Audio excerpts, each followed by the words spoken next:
Ben, salut Maya, merci d'avoir accepté l'invitation de venir parler de notre podcast Les Machines de l'équipe Tardif. Je t'ai invité parce que ça fait longtemps qu'on se connaît. On se connaît dans une autre vie. C'est drôle parce qu'il y a plein de monde qui viennent ici puis qui sont dans mon entourage que je connais de mon autre vie. Puis je connais de ma nouvelle vie. Fait que l'aventure a commencé quand tu travaillais chez Folie en Vrac. Oui, j'ai toujours jusqu'à récemment travaillé en alimentation, en restauration, puis c'est vrai.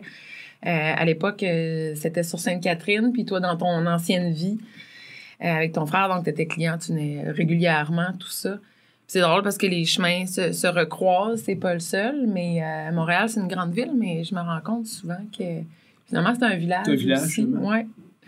Puis c'est drôle parce que finalement, c'est tout du monde interposé. Tu as travaillé chez Aroma. Oui. Ariane, c'est une amie cliente qui vient bientôt à l'émission également. Puis on a reconnecté finalement ensemble parce que... puis on parlera de toi après. On va juste faire une introduction par rapport à qu'est-ce que tu fais maintenant, puis on va parler de toi après. Tu m'as envoyé un coucou à un moment donné, puis je me souviens pas le contexte des mots exacts.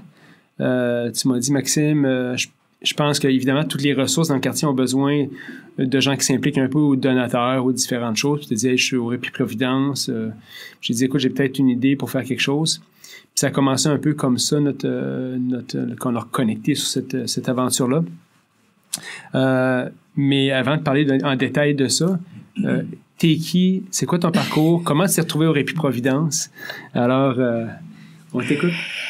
Ben, en fait, comme je disais, moi, j'ai toujours travaillé en alimentation, en restauration, tout ça. Puis, il y a quelques années, il y a 4 ans et demi, en fait.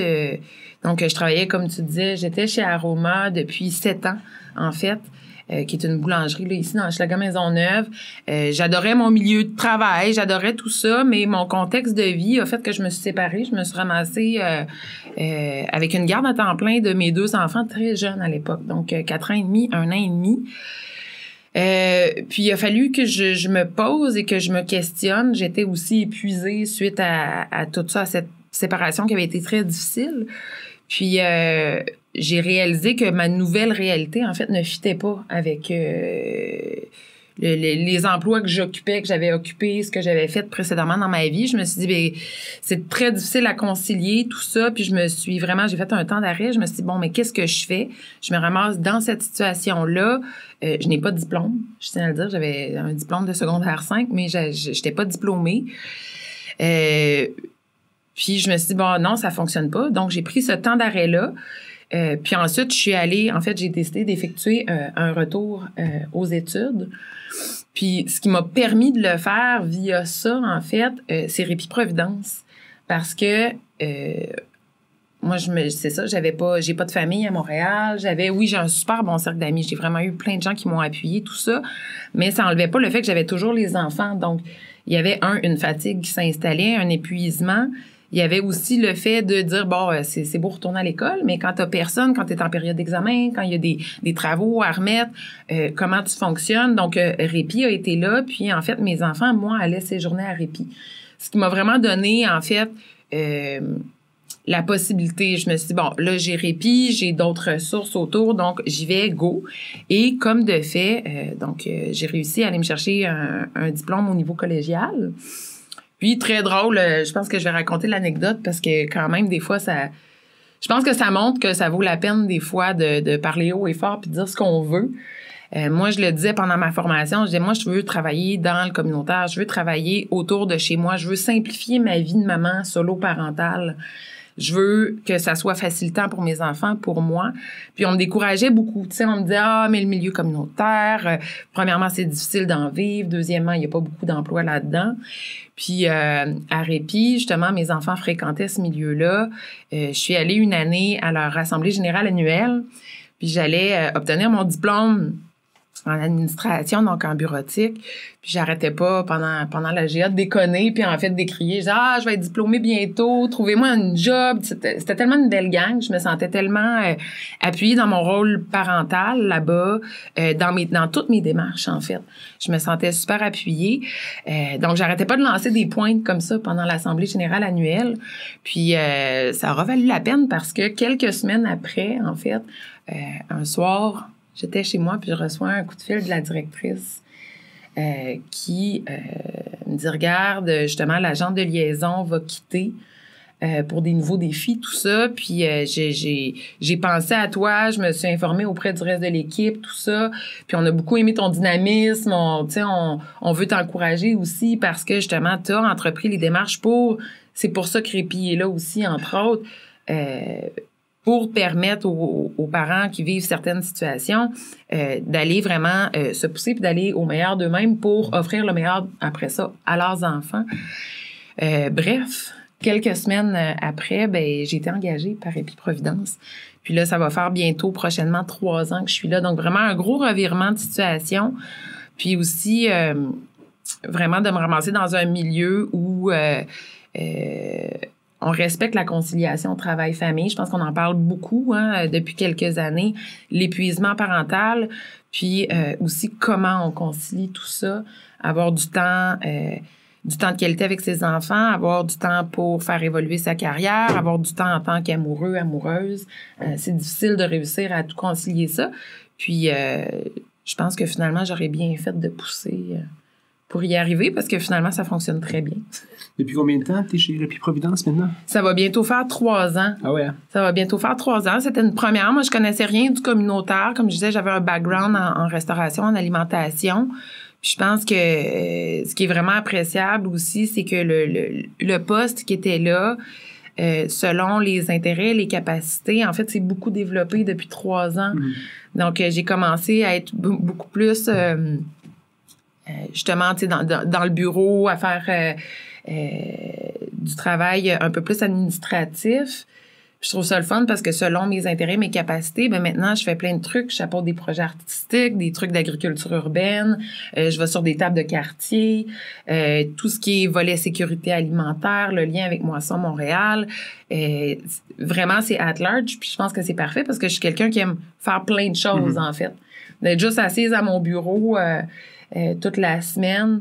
Je pense pas que ça viendrait enrichir puis me stimuler, tandis que là, je trouve ça le fun. Je veux dire, je fais plein de choses différentes. Puis je rencontre plein de gens différents. Puis j'apprends, en fait. J'ai l'impression d'apprendre toutes les semaines. Donc, c'est super stimulant. Puis j'ai un lien aussi avec les parents.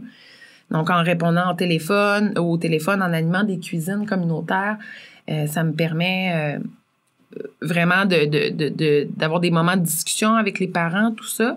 Je pense que ça faisait un peu partie aussi de ce que la direction, de ce que Répi appréciait dans le fait que de m'embarquer dans leur équipe. C'est que je connais la ressource. Je la connais parce que je l'ai vécue de l'intérieur, parce que j'en ai bénéficié. Donc, je connais les bienfaits. Je connais le pourquoi tu peux avoir besoin d'une ressource comme ça, qui est vraiment unique, en fait. Donc, la compréhension de la situation des parents qui viennent vers nous, je l'ai de l'intérieur parce que je l'ai vécu. Donc, j'ai vraiment un attachement aussi envers la ressource, puis je suis capable de bien véhiculer, en fait, la mission de l'organisme. Moi, j'ai été touché quand je vais voir ça. C'est particulier. Tu as jeunes enfants quasiment dans un contexte de camp de vacances. Puis, ma fille a trouvé ça très beau aussi. Ouais. Parle-nous un peu du day-to-day du Répi Providence. Comment ça se passe? Combien de familles y aident? C'est quoi l'opération de ça? Bien, Répi Providence, c'est ça. C'est une maison d'hébergement pour les enfants, spécifiquement 0-5 ans. Donc, il faut qu'il y ait un 0-5 ans au sein de la famille. Puis quand on dit maison d'hébergement, ben oui, ça implique en fait les enfants viennent dormir, nous, à l'organisme. Donc, on montre toutes les familles qui passent par l'organisme sont toujours référées. Donc, il y a toujours, nous, on ne devient pas l'intervenant de la famille. Il y a un intervenant, un travailleur social, psychoéducatrice, ça peut être une direction de garderie qui voit, en fait, que il y a un essoufflement dans la famille, qu'il y a une inquiétude pour l'épuisement des parents. C'est souvent des références. C'est toujours des références. Toujours des références. Et puis ensuite, en fait, nous, on monte un plan d'hébergement. Donc, généralement, on va suivre, les enfants vont venir dormir à l'organisme 1 à 2 fois par mois pendant environ 1 an. Donc, c'est vraiment, on travaille pas sur du très court terme de dire, OK, période de crise, les enfants viennent, le parent se repose 2 jours, puis après ça, Hein? Continuer. Après ça, continuer à t'épuiser. Non, donc on suit vraiment. Puis donc les enfants viennent passer 2 jours un dodo 1 à 2 fois par mois, selon la situation, selon il y a eu plein de choses. Donc c'est ça, ils arrivent avec leur petit sac puis ils viennent passer un séjour. Je dirais que par année, c'est environ 150 enfants différents. Donc il y a des fins de service, début de service, tout ça tout au long de l'année. Donc c'est 150 enfants par année en moyenne qui vont passer via l'organisme. On a donc 3 séjours par semaine de répit, donc 3 fois 2 jours. 3 blocs. 3 blocs de 2 jours. Puis quand ils viennent, c'est 2 jours consécutifs. 2 jours consécutifs. Okay. Donc, je crois que c'est ça qui touche beaucoup, en fait, les gens quand ils viennent visiter, parce qu'on parle d'hébergement, on parle de jeunes enfants, d'hébergement, tout ça. Je pense que ce qui touche beaucoup, c'est quand les gens arrivent puis voient on a une très belle... Les enfants ont vraiment un beau milieu d'hébergement, là, comme tu as pu voir. Là, c'est vraiment très bien organisé. C'est très chaleureux. C'est vraiment comme une maison. Je pense que c'est de réaliser... quand on voit les enfants avec les pyjamas, avec les brosses à dents, le fait que, tu sais, on a salle de bain complète avec le bain, tout ça. Donc, c'est de voir qu'on va vraiment très loin dans le soin du jeune enfant, en fait, puis de sécuriser. On a vraiment une équipe, un staff très professionnel, tout ça. Puis on assume ensuite le suivi parce qu'on veut pas... C'est pour ça qu'il y a toujours un référent. Donc, vraiment s'assurer qu'il y a un filet autour. Donc, en cas d'inquiétude ou souvent de discussion, tout ça, on travaille beaucoup en transparence avec les intervenants. Donc, on est capable d'appeler d'autres gens, en fait, d'être toujours continuellement en discussion avec d'autres gens qui connaissent la famille, mais dans d'autres milieux. Donc, il y a des intervenants qui vont à domicile, il y a des intervenants à l'école, il y a des intervenants à la garderie. Nous, on a accès à une autre part de l'intimité, en fait, de la vie de l'enfant. C'est de travailler tous ensemble pour s'assurer que le parent se repose, que l'enfant aussi a un répit de son milieu de vie stresseur par moment. Puis, en fait, s'assurer justement qu'après ça, le parent a la meilleure capacité pour être le meilleur parent pour son enfant, puis de l'amener le plus loin qu'il peut, en fait. Est-ce que tu parles de rentrer dans le milieu familial, puis on le sait que ça peut être délicat, hein, parce que en tant que je suis un ancien policier, travailleur social, quand tu rentres dans le milieu, tu rentres dans la forteresse de la famille, est-ce qu'il y a des obstacles à ça? Quand vous rentrez dans la famille, parce que quand ils vont chez vous, c'est une chose, parce qu'ils ne sont pas exposés à comment ça se passe chez eux. C'est-tu un défi? Y a-tu des problèmes reliés à ça? Y a-tu des choses qui sont plus compliquées? Je pense que tout le personnel, puis c'est dans notre optique de travail avec les familles, on est vraiment dans la bienveillance, on est vraiment dans le non-jugement, on est vraiment dans l'ouverture, dans l'écoute aussi. Donc, on a toujours... Moi, je trouve ça fantastique, puis je l'ai fait moi-même. Je trouve que ça prend... Il faut vraiment que les familles nous fassent confiance pour nous apporter leurs enfants comme ça, hein, pour venir dormir, pour accepter qu'on s'en occupe, comme je disais, pour la nuit, tout ça. Donc, je dirais que de façon générale, ça se passe très bien.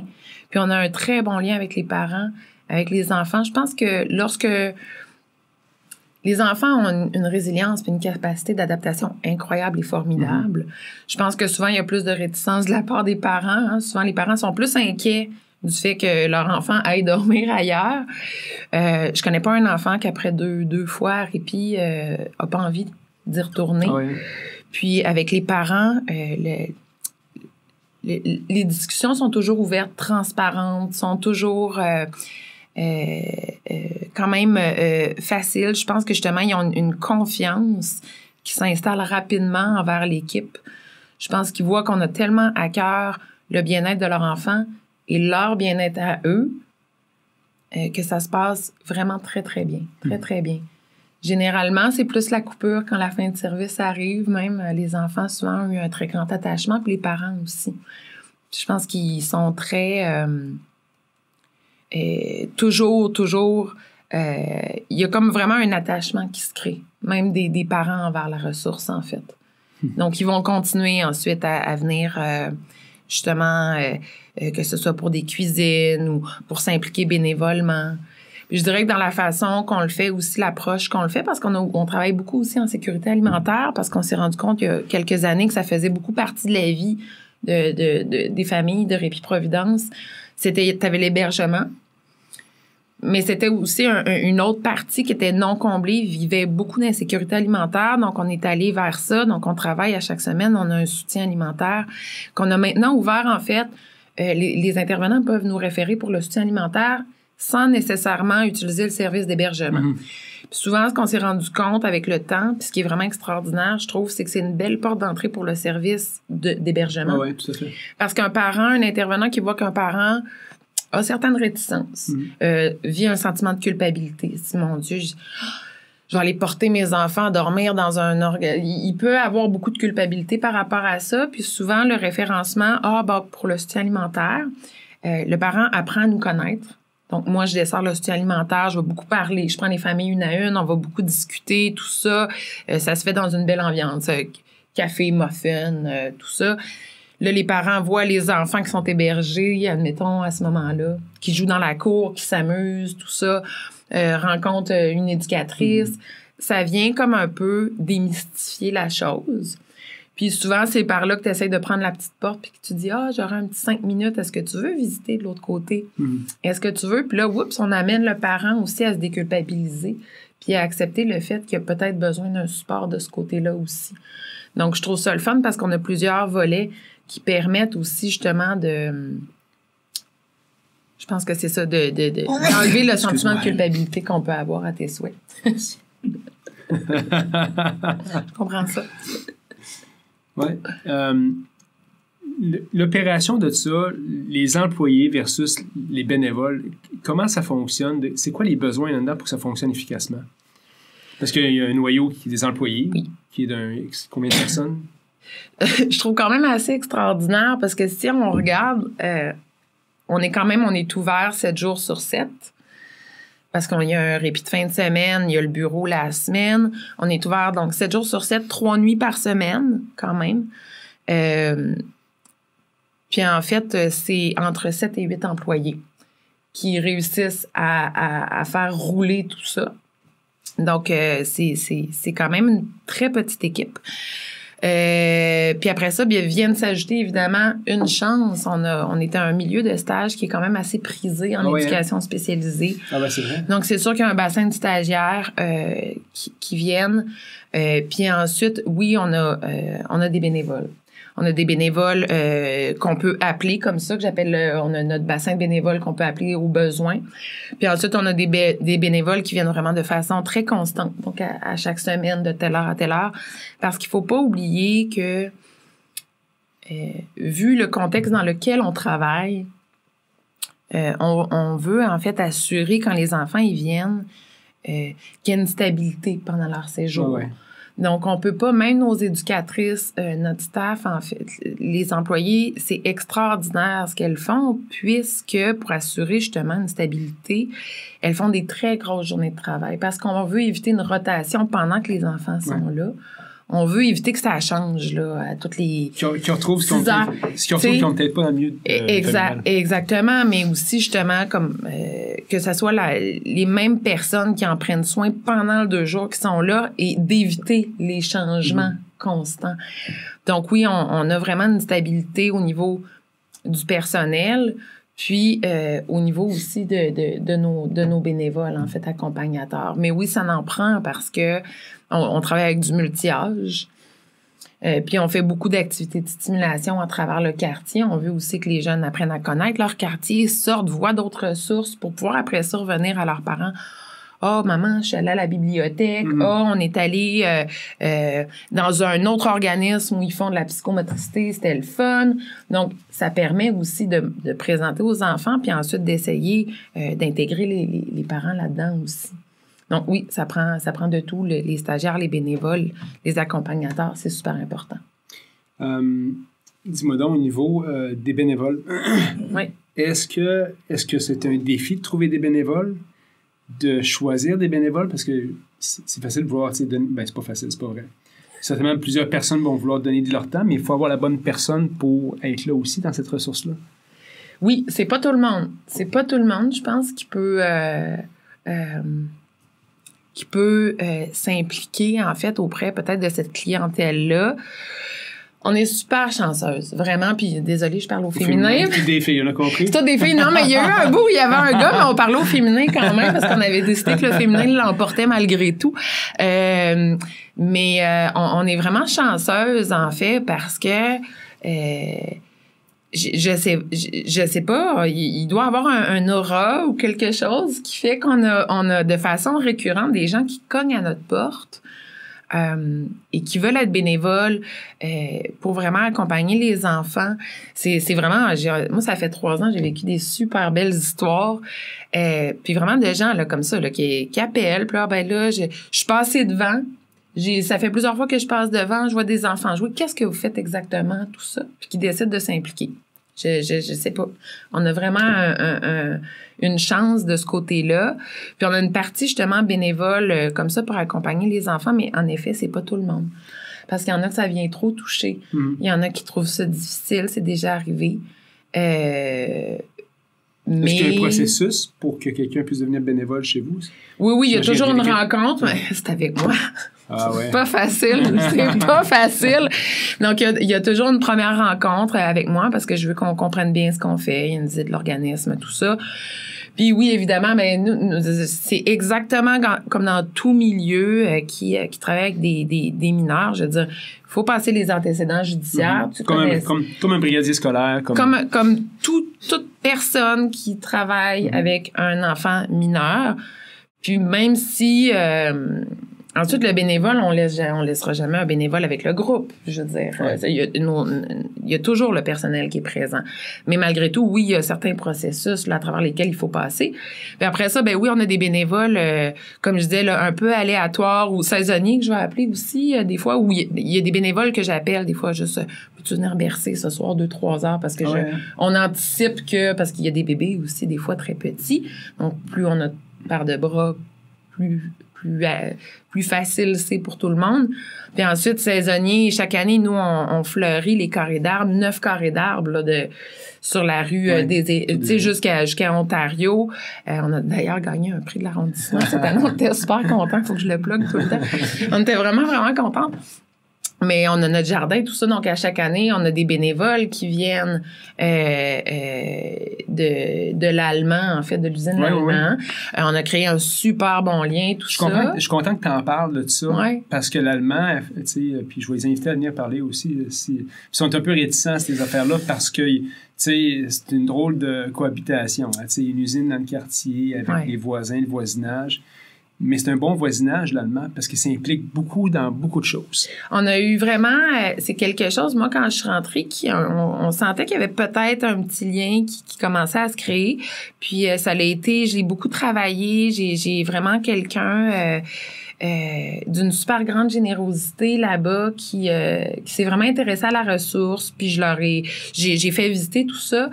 Puis en fait, bref, depuis surtout 2 ans, donc à chaque année, ils nous envoient quelques bénévoles au printemps.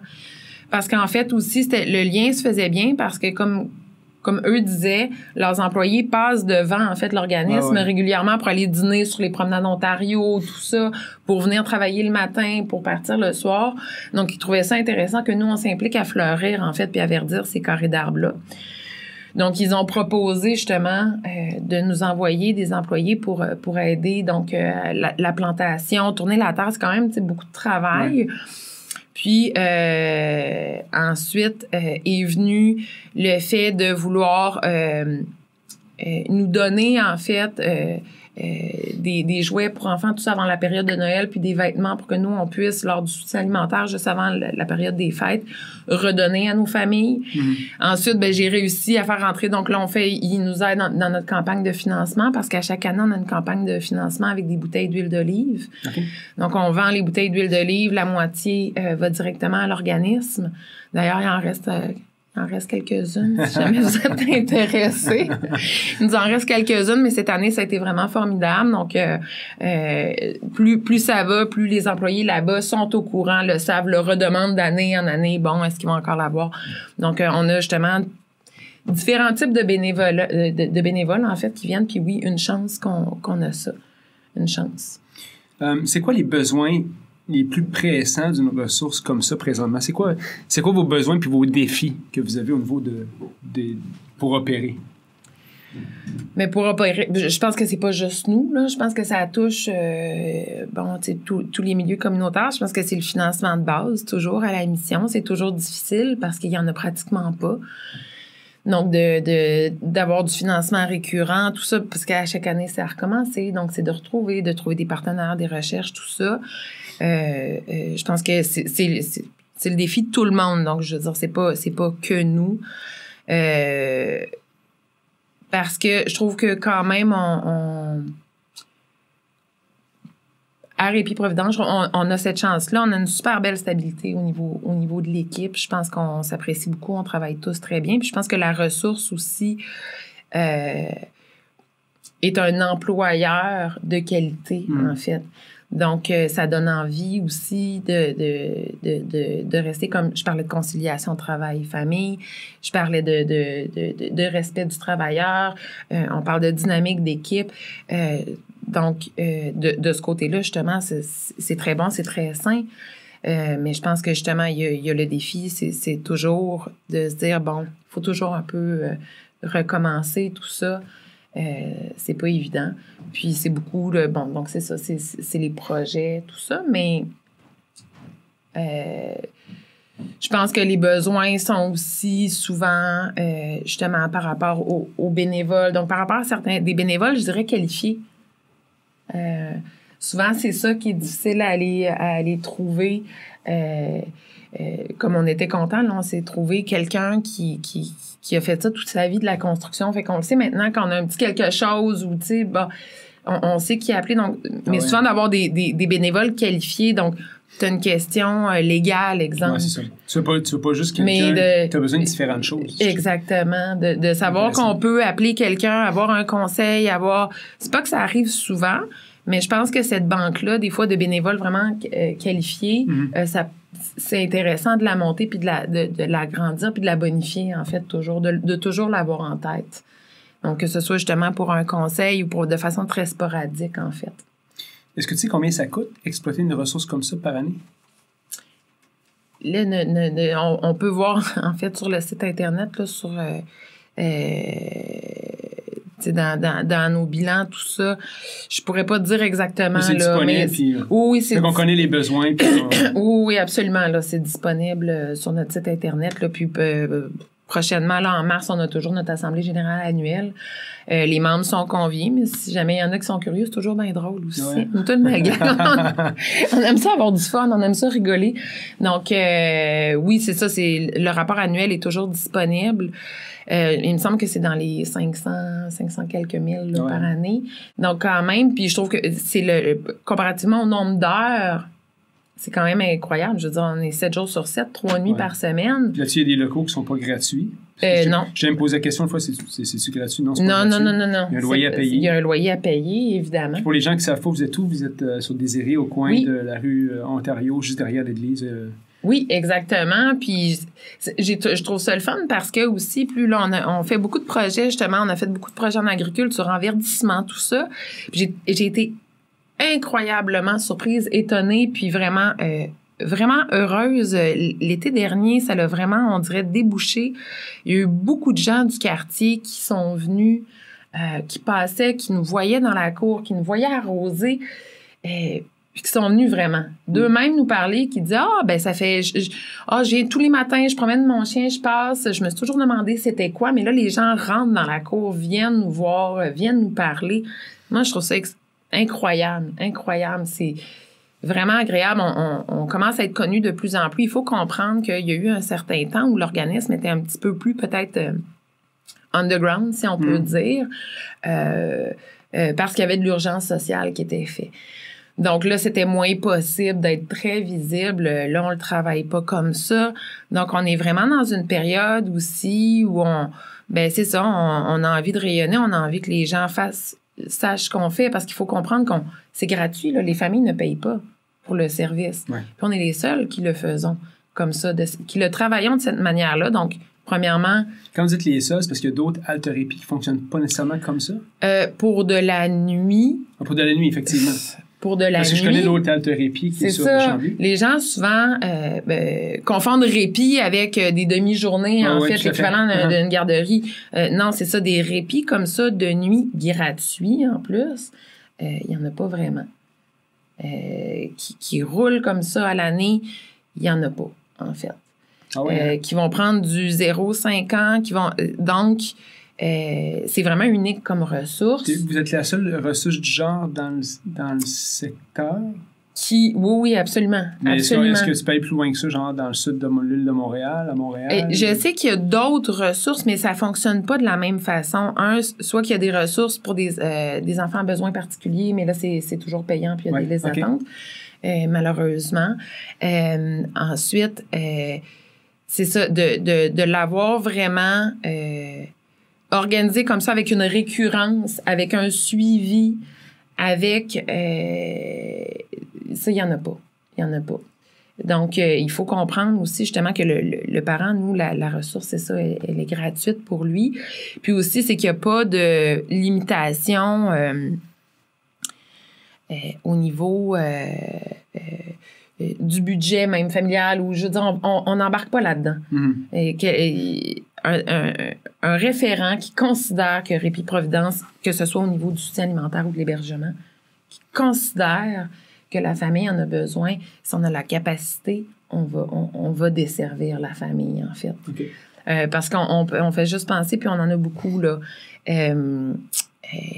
des réfugiés politiques, tout ça, n'ont pas accès au service de garde, on s'entend. Ah oui, hein? Oui. Okay. Non, n'ont pas, c'est des familles qui n'ont pas accès. Souvent, mais ce sont des femmes seules, avec de jeunes enfants, puis elles se ramassent dans un nouveau pays. Il n'y en a pas de ressources. Ouais. Il n'y en a pas de service.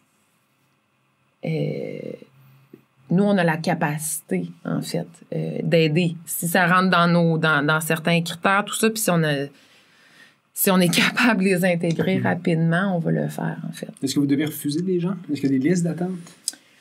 Il n'y a pas de liste d'attente. Il peut y avoir un délai, là. J'appelle ça un délai. Pas une liste d'attente, mais la ressource est toujours à pleine capacité, évidemment. Mais c'est ça, il n'y a pas un... Vous faites l'impossible.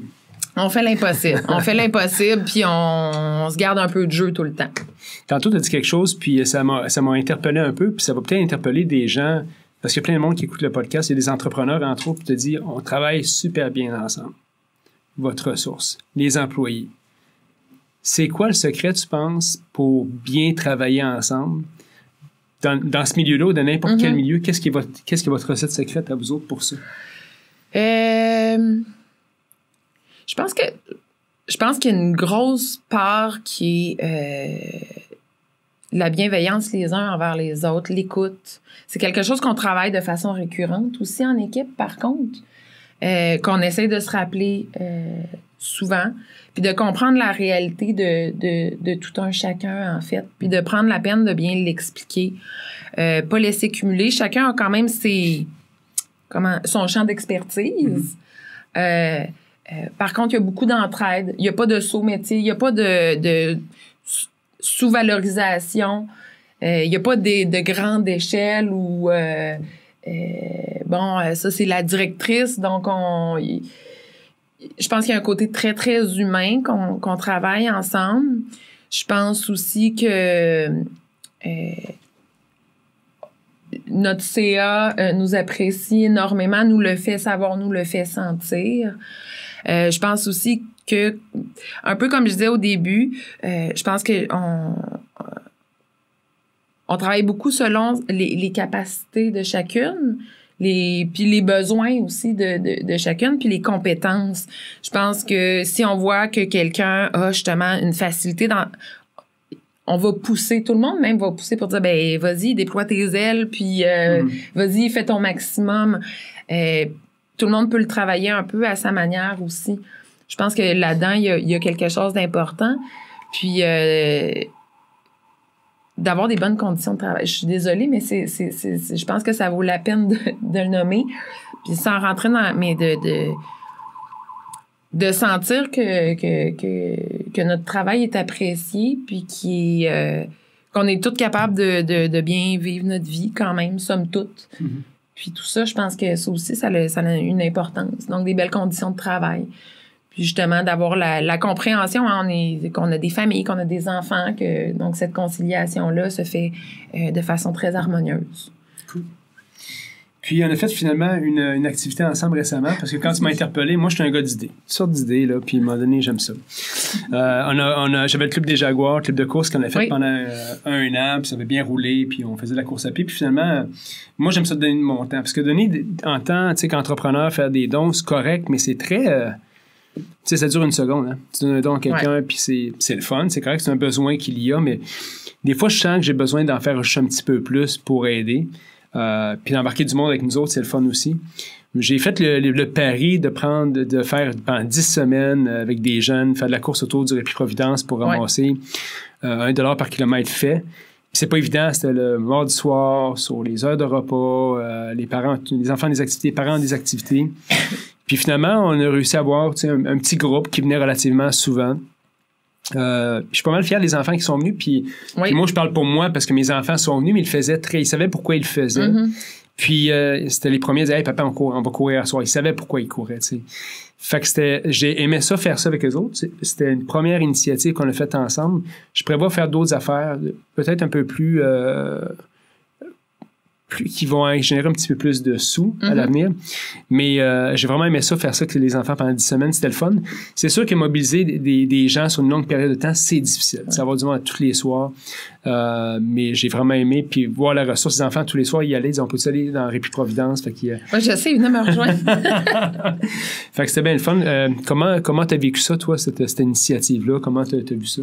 Bien, finalement, mais j'ai eu beaucoup de plaisir, moi aussi. Puis même chose, moi aussi, tu le sais, là, mes enfants me suivaient, mais ils n'ont pas le choix. Puis moi, j'ai vraiment aimé ça. Mais c'est ça, c'est de semaine en semaine. Moi aussi, les enfants le savaient. Comme tu disais, il y a tout le temps, par contre, là, après ça, on est arrivé dans la saison, l'automne. Donc, il pleut, même de la neige, tout ça. Mais regarde, ça, c'est des réalités. On peut pas passer à côté. Donc, moi, en tout cas, personnellement, j'ai aimé ça parce que ça me donnait... C'est très difficile pour moi, justement, vu que je travaille, j'ai les 2 enfants à temps plein tout le temps. J'ai très peu de temps pour moi pour aller m'entraîner. Pourtant, j'aime ça, que ce soit pour aller faire du yoga, dans mes rêves. Mais... Donc, en fait, ça me donnait une bonne raison. Puis pour les enfants, vous n'avez pas le choix. Donc, au pire, vous marchez ou vous allez faire autre chose. Parce que moi, je veux y aller, parce que moi, puis parce que c'est important que je sois présente. Puis il y a une raison en arrière de ça. Il y a une raison en arrière de ça, exactement. Donc, ça, j'ai vraiment beaucoup aimé ça. Puis, somme toute, même si des fois, je chantais un petit rechignage, mais je pense que comme on le mentionnait, un soir de semaine après l'école, il y a une fatigue qui s'installe chez les enfants. Mais je sais que, justement, de savoir que mon fils en a parlé à l'école, il parlait de ça au service de garde. Moi, ce soir, je m'en vais courir avec les Jaguars. Puis là, il expliquait le concept. Puis là, il revenait le lendemain. Puis moi, j'ai accumulé $3. Cette fierté-là, de voir qu'il le faisait pour quelque chose, moi, je pense que c'est super bon à inculquer aux enfants. Puis en bout de ligne, ça peut... Je pense que peut-être que les gens... Souvent, tu te disais, même au début, je me disais, mon Dieu, ça va être... C'est quand même quelque chose. Et puis finalement, une fois que tu es embarqué puis tu comprends, c'est très simple. Puis en bout de ligne, 1 demi-heure est tellement vite passée. Puis ce que j'ai beaucoup apprécié, je pense, le plus, c'est le fait que c'est fait un parcours sécurisé. Ce qui fait que les enfants, on peut les laisser derrière. Ils veulent marcher, placoter en petite bande. Nous, on peut décider d'aller un peu plus rapidement. Il y a toujours un adulte, en fait, qui finit par croiser les enfants. Ça, j'aimais beaucoup le concept un peu d'autonomie aussi, même pour les enfants. Donc, tu passes en courant, t'en encourages une petite gang de 2-3 à faire un tour en courant. Ensuite, ils se prennent une pause. Ensuite, toi, tu te prends une pause. Donc, ça, j'ai beaucoup aimé. Puis même des fois, les enfants du répit sortaient le soir. Ouais. C'était cute parce que les petits venaient courir avec nous autres. Ça, j'aurais aimé qu'on puisse le faire, que les enfants du répit puissent plus souvent accompagner. Par contre, comme on disait, ça tombait. C'est l'heure du dodo, la routine. C'est l'heure du dodo. Nous, c'est l'heure des bains. Puis c'est aussi, c'est vrai, on fait du 0-5 ans. Donc, c'est sûr que quand la moyenne d'âge du groupe est de 2 ans, à 6 heures, à 6 heures, 2 ans, il fait 6 degrés. On veut quand même pas renvoyer on veut pas renvoyer les enfants à leurs parents le lendemain, plus brûlés qu'ils sont arrivés. Ouais. On essaie de leur redonner des enfants en forme. Ouais. Donc, c'est sûr que pour ça, c'est un peu plus difficile, mais en effet, puis il y en a, je t'ai dit, qui ont couru. Ouais. Puis ce qui est le fun aussi, c'est la mobilisation du monde. Des fois que j'aurais pas pensé, Martin qui venait, puis Sam, qui étaient nos agents de sécurité, là. Ouais. Je trouvais ça cool parce que beau temps, mauvais temps, ces gars-là, ils étaient là. Il n'y avait aucune raison d'être là, autre que de vouloir aider, puis j'y remercie. Puis les parents qui sont venus aussi, que, tu sais, je veux dire, c'était de se déplacer. Claudine venait souvent avec les 4 enfants. Oui. Fait que c'était pas mal cool. Puis je remercie tout le monde d'avoir embarqué là-dedans. Même si tu disais, c'est pas évident, là, c'est 6 heures, il fait frais, c'est au mois de novembre, ci pis ça. C'est le fun. Puis on a quand même ramassé. Les enfants ont fait 400 quelques kilomètres. Wow. Ce qu'on donnait, c'est $1 par kilomètre. Puis l'équipe Tardif, on arrondit toujours. Fait que ce qu'on a dit, on doublait la mise. Puis dans le fond, on arrondit à 1000$. Fait qu'on fait un don de 1000$. Hey, mais c'est bon, ça! Fait que, mais c'est les enfants. C'est les enfants qui ont fait ça. Puis, quand même, 400? Ouais, 400 kilomètres. Si tu mets ça bout à bout, en effet, c'est impressionnant. Oui, fait qu'on est pas mal fiers d'eux autres. Puis là, si on peut doubler le nombre d'enfants la prochaine saison, tant mieux. On en ramassera plus. Mais ça, tu sais, il faut faire connaître l'initiative. Nous autres, on l'a décidé dernière minute. On a lancé ça, c'est arrivé. Puis il y a du monde qui m'écrivent de ce temps-ci. Hey, je vais y aller avec mon enfant. Je lui dis, attends, la saison prochaine, on recommencera, tu sais. Mais moi, je suis super... moi, je recommencerais, là, n'importe... Une fois, justement... qu'on comprend bien le concept, entre parenthèses, qu'on l'a fait une fois, ça se fait super bien. Puis c'est comme une espèce de rendez-vous. Moi, je le voyais comme ça, comme un rendez-vous, puis c'est non négociable, puis c'est ça, c'est comme ça. Puis en effet, les bénévoles, parce qu'il y avait les gars qui sécurisaient, puis il y a toujours quelqu'un qui compte les tours. Donc, tous les angles, en fait. Donc, c'est pour ça que même si des fois, les enfants, c'est un peu difficile, mais on perd les enfants, comme on dit, vous marchez, vous asseyez, prenez un verre d'eau, une collation, encouragez les autres. L'important, c'est d'être sur place, puis c'est un rendez-vous. Il y a plein d'affaires là-dedans. Tu sais, la discipline de faire ça, l'encourager. Fait que souvent, on fait quelque chose, puis on sait pas trop ce que ça donne. Il y a même des voisins qui étaient sur le balcon qui encourageaient les enfants, tu sais. Fait que tu commences des affaires, des fois, tu sais pas ce que ça donne. Mais je dis tout le temps, peu importe ce que tu fais dans la vie, si ça marque une ou deux personnes, t'as marqué le point, là, de toute façon, c'est fait, tu sais, t'as marqué des gens, puis Martin, mon voisin, il a dit, il m'a venu me voir, puis il dit, écoute, Maxime, je vois ça, t'es en forme quand je vois ça, je l'ai inscrit au gym après ça, fait que, pour le remercier, pour d'être venu nous aider, fait qu'un paquet de belles affaires, ça. Mais l'implication, c'est ça, dans la communauté, puis tu le sais très bien, tu le fais très bien. Fait que merci d'être venu, nous voir, merci de nous parler de tout ça. Fait que les gens qui veulent aider à le prix Providence, comment on le fait? Il y a plusieurs options. Premièrement, j'imagine qu'il va y avoir le lien vers le site Internet. Oui. Aussi, je pense que je te transférerai un lien, peut-être parce qu'à chaque année, on fait des projets, en fait, artistiques. Là, on est à notre 3e année. Il y a le dévoilement dans 2 semaines. J'enverrai peut-être un lien pour celui de l'an dernier, le petit documentaire de 6 minutes. Le lien vers notre site Internet parce que, justement, il y a un espace où c'est possible de faire un don. Monétaire. Sinon, il y a toujours l'huile d'olive. Il en reste encore un peu disponible. C'est 25$ la bouteille. C'est possible de venir le chercher à l'organisme, d'avoir la chance de me rencontrer.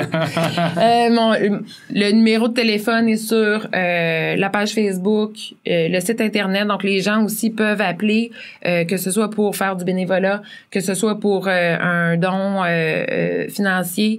Les dons peuvent aller directement à la mission. Ça peut être aussi pour renouveler certains équipements dont on pourrait avoir besoin. Donc, nous demander si on a des besoins, tout ça, au niveau de l'équipement. De l'ameublement, tout ça, du répit. On est toujours super contente. Ça peut être juste, si les gens se questionnent, veulent plus d'informations, moi, je suis toujours disponible pour en donner. Donc, il y a plusieurs façons de le faire. Donc, ça peut être en temps, ça peut être financier, ça peut être avec la campagne de financement d'huile d'olive, ou si on recommence les Jaguars, en fait, venir courir avec nous, là. Ouais. Parce que moi, j'ai vraiment trouvé ça le fun. Cool. Ben, on va le faire, puis je pense à nouveau de manière moins dernière minute, parce que moi, on l'a lancé dans l'initiative, tout le monde dit go, parce que c'est la température aussi. Il faut le faire maintenant, ou c'est maintenant ou c'est jamais. Tu sais. Puis après ça, aussi, on ralliera, hein, comme on disait là, en début, il y a Ariane là, qui s'en vient bientôt te rencontrer. Ben là, on embarquera Ariane là-dedans parce que je sais ça que fait longtemps qu'Ariane... Ça fait longtemps qu'Ariane, elle veut courir. Et tu l'embarqueras, on l'embarquera là-dedans. Bonne idée. Merci beaucoup, Maya, d'être venue. Ben, ça fait super plaisir. Toujours un plaisir de se voir, puis on garde contact pour la suite des choses.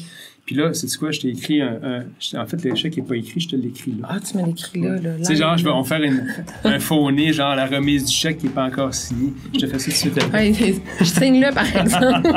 Merci, Maya. Merci à toi.